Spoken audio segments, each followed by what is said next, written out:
Hello, I'm Kimber, and welcome to the Native News Update. Many of the stories you hear here can be found at IndianCountryNews.com. And here's the news for today from the Associated Press and other Native news sources. Vice Sports is featuring the life of Navajo cowboy Derek Begay. Growing up on a Navajo reservation in rural Arizona, Begay always dreamt of making it as a professional cowboy.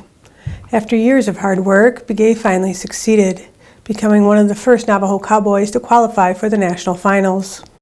He's gone on to compete there 6 more times. In this Yeti Presents film, made in partnership with Vice Sports, Begay talks about his trailblazing career in rodeo, and we hear from his biggest supporters, from his family to his fellow pro cowboys, about his impact on the Navajo Nation and the sports at large.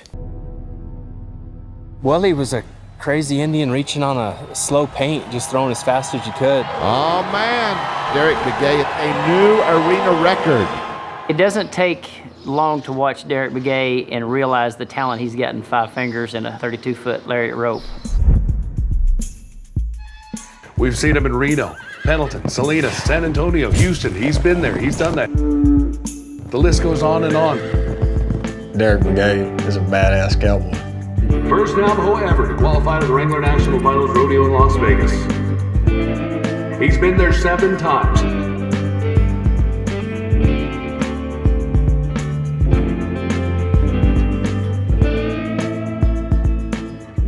He'll be 1 or 2 swings that you know this place is going to explode.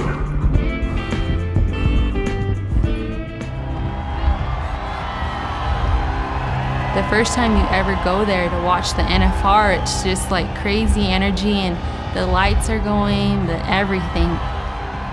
And you walk in there, it has a smell that I can't explain, but I know what it is. Money, fame, fortune, or whatever that smell is, it had it in there. That's the moment that you know that you made it. For me anyway, is getting to run into that building and make a lap.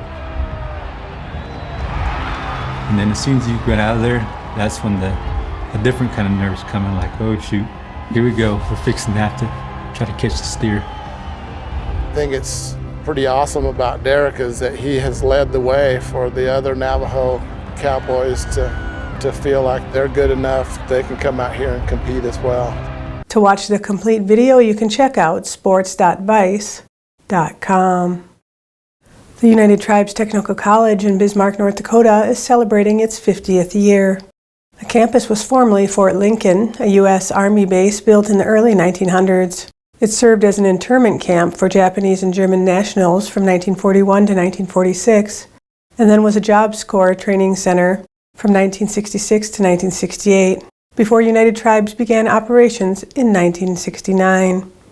This year, the college is celebrating its 50th anniversary with a series of year-long events leading up to its annual fall powwow. The first being an opening ceremony for a newly renovated administrative building, which President McDonald said depicts the direction the college is heading. Grid Alternatives, which makes solar power and solar jobs more accessible to underserved communities, has appointed Tanksi Clairmont as the director to lead its Tribal Solar Accelerator fund. Established in 2018 with a $5 million commitment from Wells Fargo Foundation, the fund aspires to increase solar opportunities in tribal communities.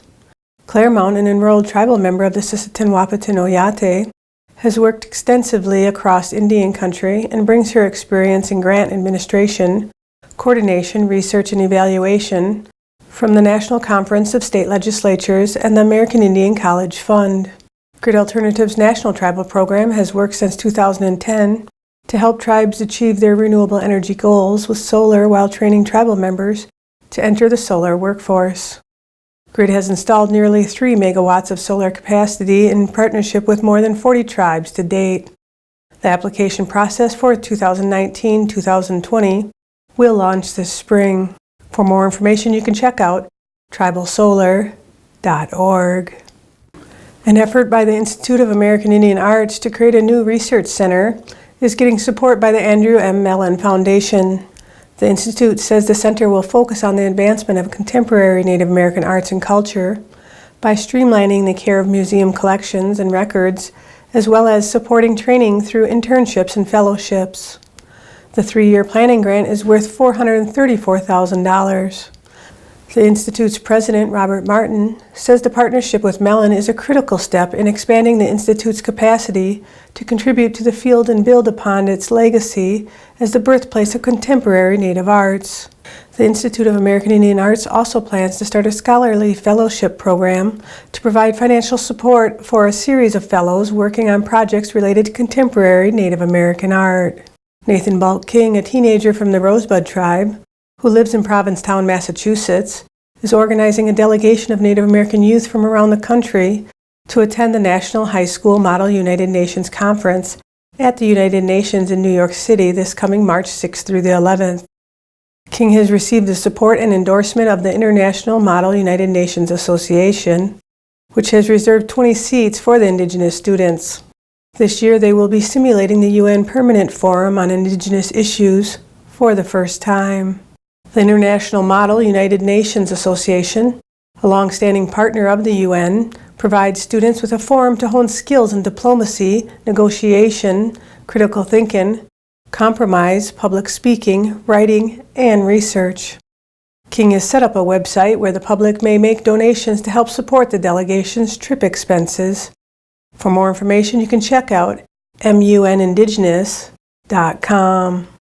And that's another roundup of news from Indian Country on this edition of the Native News Update. I'd like to thank you for joining me and have a grand day.